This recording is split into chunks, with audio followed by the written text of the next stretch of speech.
तर मग बघितलं तर लिटरली त्याला डोळेच नव्हते.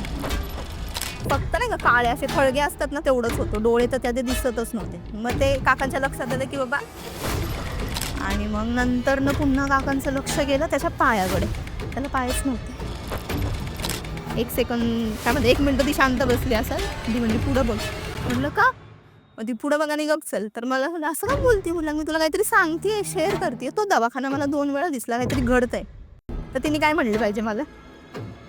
ती म्हणली पुढं बघ. तर म्हणलं नाही काहीतरी झालं. म्हणलं तू सांग. म्हणलं मला तो दवाखाना 2 वेळा दिसला, मला भीती वाटते.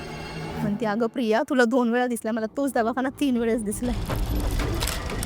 पण कोणतरी किंचाळतंय असं जीवा काय म्हणतात ना, एकदम जीव वाचवण्याच्या ह्याने किंवा असं पोटापासून म्हणतात ना, तो किंचाळणं आणि ते झाडाचा एकत्र आवाज. तर मी घेतले डोळे लावून. मी खरं मी डोळेच झाकले. म्हटलं काय पण हो मला बघायचंच नाही. म्हटलं एवढा घाणेरडा आवाज होता. आणि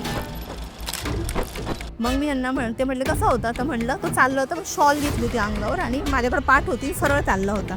ते म्हणले अरे सेम तोच माणूस आहे ना, मला रिक्षाच्या समोर येताना शॉल तोंडावरती आणि पटकन असं समोर आला म्हणून मी ब्रेक मारला.